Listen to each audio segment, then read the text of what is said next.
Hello friends and welcome you all on my channel. तो चलिए अब आगे की स्टोरी पर नजर डालते हैं, लेकिन इससे पहले अगर आपने इसका फर्स्ट पार्ट नहीं देखा हो देन आई सजेस्ट ज़रूर देख लें। Thank you.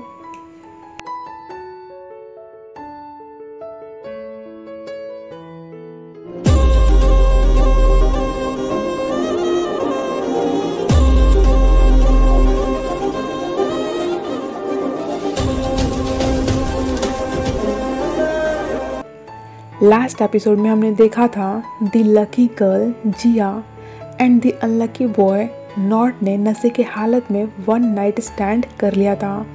मॉर्निंग में जिया अपने सामने यूं नॉट को पड़ा देखकर जितनी शॉक्ड थी उतनी ही ज़्यादा कंफ्यूज्ड भी।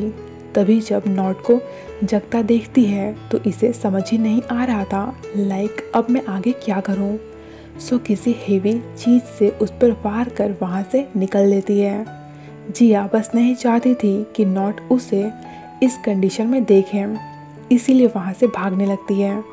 पर अब हो ये रहा था कि इसे वापसी के लिए कोई ऑटो ही नहीं मिल रही थी।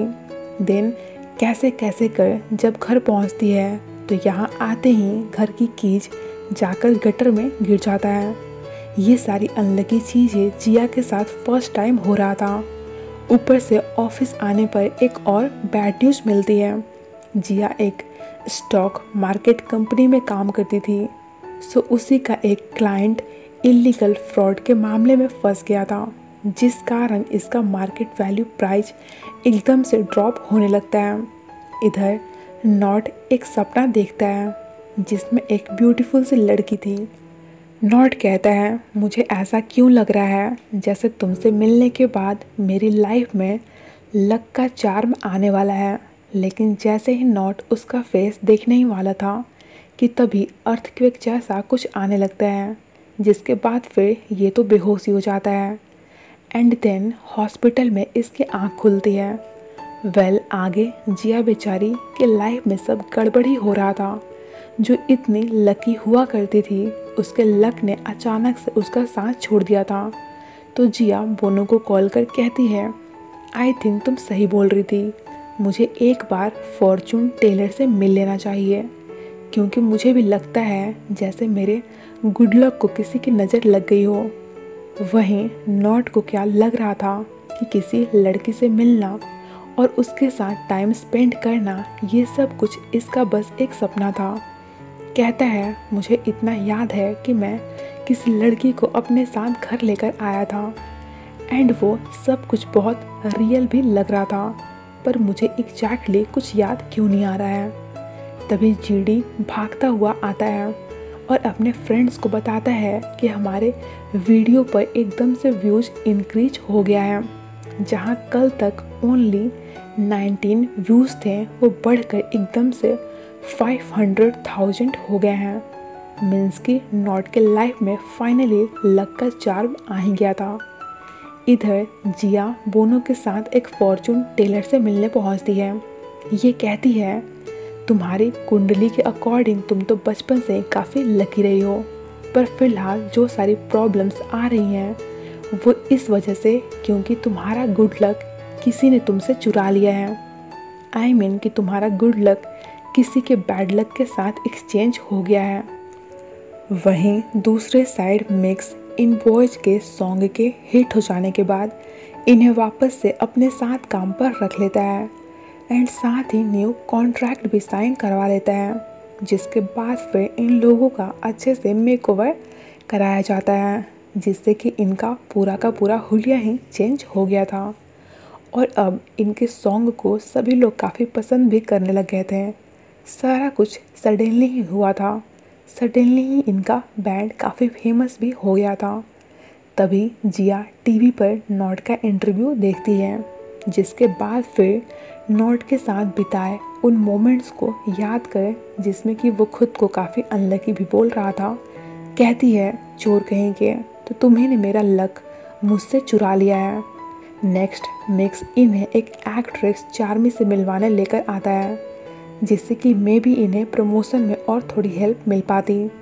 तभी नॉट देखता है कि चार्मी के साथ एक छोटा सा एक्सीडेंट होने ही वाला था, तो समय रहते नॉट उसे जाकर बचा लेता है। चार्मी बिल्कुल ठीक थी, पर उसे देखकर लग रहा था लाइक नॉट पर उसका दिल आ गया हो। इसीलिए तो ये सामने से जाकर उससे बात करने की कोशिश भी करने लगती है।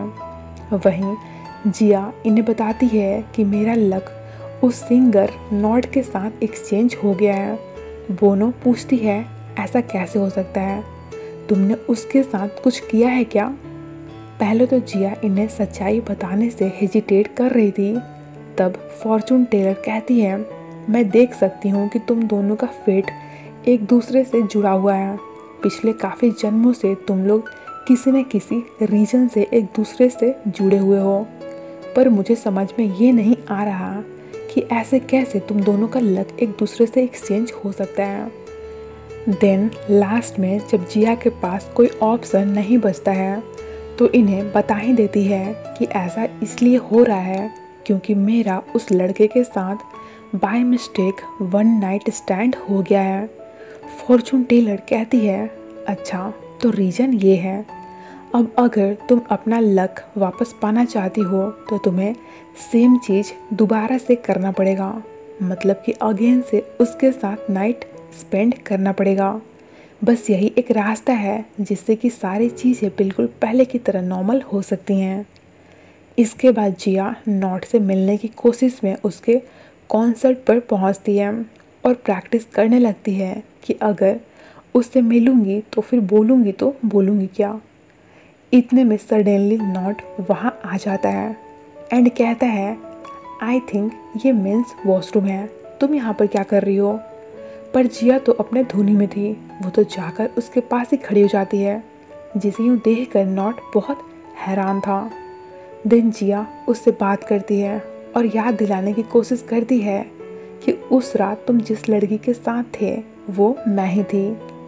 अब नॉट को तो कुछ याद था नहीं, सो इसे क्या लग रहा था लाइक जिया उसे फूल बनाने की कोशिश कर रही हो। इसीलिए नॉट उसे पहचानने से डायरेक्टली इनकार कर देता है और वहाँ से भागने लगता है। ऑलमोस्ट समझो तो भाग ही जाता है।